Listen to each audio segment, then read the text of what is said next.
Halo semua, Shalom, salam sejahtera bagi kita semua. Jumpa lagi dengan saya tentunya Hamton Apa di channel saya.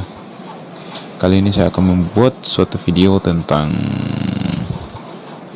pengklaiman Islam terhadap Ortodoks, yang dimana katanya Ortodoks meniru gaya atau tata cara peribadatan Islam.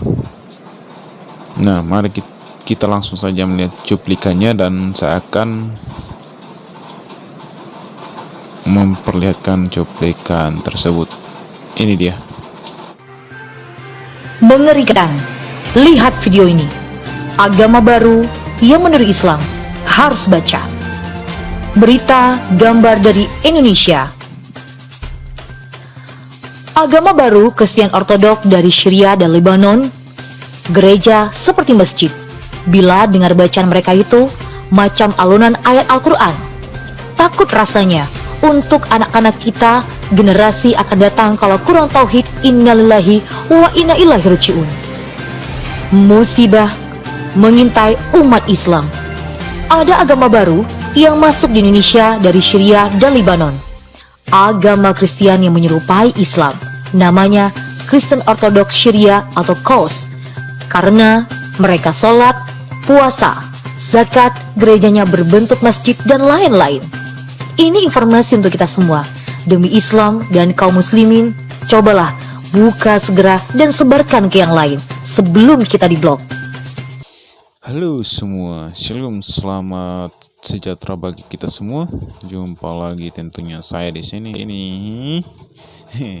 membuat suatu video tentang tata cara gereja Ortodoks. Kenapa saya bahas ini? Menyampaikan katanya Ortodoks ini meniru Islam. Padahal Ortodoks itu lebih dulu dari Islam, bahkan lebih dulu dari Katolik dan lebih dulu dari Kristen Protestan. Mari kita saya ambil dari artikel resmi ya. Artikel resmi Wikipedia. Salat 7 waktu ya. Pengertian salat 7 waktu ini adalah dalam bahasa Arabnya adalah as-sabuh as-salawat adalah salah satu ritual atau tata ibadah Kristen dalam gereja ritus timur, khususnya di dalam gereja Ortodoks. Ingat, Ortodoks. Liturgi salat ini terus dilakukan di gereja Arab, sebagaimana juga terdapat dalam tradisi gereja Katolik Roma dengan nama Brevir atau De Liturgia Horanum. Hampir seluruh gereja-gereja di timur masih melaksanakan salat 7 waktu. Dalam bahasa Arabnya adalah as-sabuh as-salawat. Dalam gereja-gereja Ortodoks, jam-jam salat atau dalam bahasa Aramnya itnana telota. Saya tidak tahu bahasa Arab ini ya guys. Aram, bahasa Arab. Atau bahasa Arabnya adalah satu salat. Ini masih dipertahankan tanpa putus sebagai doa-doa baik kaum iman atau klerus maupun untuk umat atau awam. Pemakaian kata salat dalam agama Kristen Ortodoks, ingat, kata salat jarak disinggung sentuh oleh orang Kristen Indonesia karena kata identik dengan sembahyang itu lebih umum dipakai untuk ibadah dalam agama Islam. Padahal jauh sebelum Muslim, ingat,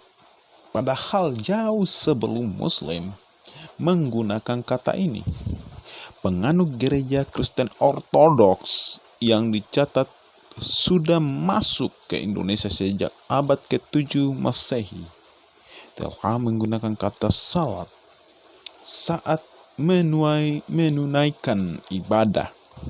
Kata salat dalam bahasa Indonesia merupakan kata ambilan dari bahasa Arab yang berasal dari kata stelosa. Apakah ini? Selota. dalam bahasa Aramnya itu, atau Surya, yaitu bahasa yang digunakan oleh Yesus Kristus pada masa hidupnya di dunia. Bagi umat Kristen Ortodoks, Arab yaitu umat Kristen Ortodoks yang berada di Mesir, Palestina, Yordania, Libanon, dan daerah Timur Tengah lainnya menggunakan kata stelota tersebut dalam bentuk bahasa Arab salat. Sehingga doa Bapa kami oleh umat Kristen Ortodoks Arab disebut sebagai Sholatul Rabbaniyah. Ingat. Oke guys. Kiblat salat. Alkitab mencatat kebiasaan Nabi Daniel berkiblat ke arah Yerusalem 3 kali sehari. Ia berlutut dengan kakinya atau ruku mengerjakan salat. Kita bisa baca dalam Daniel 6 ayat 11 dalam bahasa Aram. Negel Yerusalem wisiminin talatah beyoma hu barek albirkohi ume selah. Aduh, susah ini bahasa Aram. Seluruh umat Yahudi sampai sekarang berdoa dengan menghadap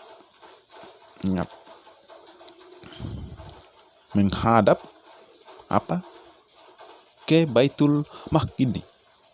Dalam bahasa Ibraninya itu Bait Hamikdas di kota suci Yerusalem. Sinagoge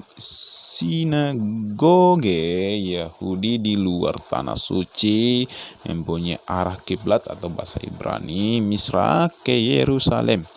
Kebiasaan ini diikuti oleh umat Kristen mula-mula, tetapi mulai berkembang beberapa saat setelah tentara Romawi menghancurkan Bait Allah di Yerusalem pada tahun 70 Masehi. Kehancuran Bait Allah membuat arah kiblat salat Kristen menjadi ke arah timur berdasarkan dalam kitab Yohanes 4 ayat 21 dan Kejadian 2 ayat 8, Yehezkiel 43 ayat 2 dan Yehezkiel 44 ayat 1.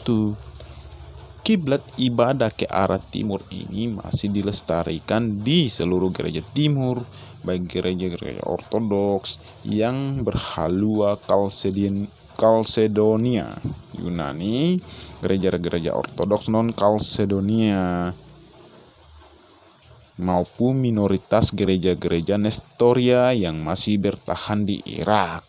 Itulah guys, tata cara dan istilah-istilah yang dipakai Ortodoks.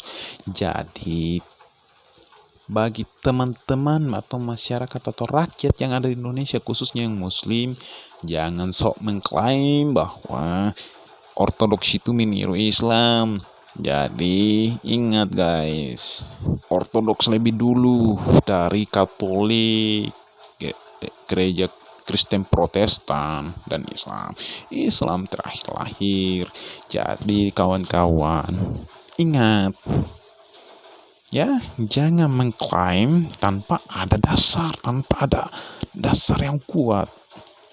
Gunakan akal sehat untuk bisa lebih paham tentang agama dan iman.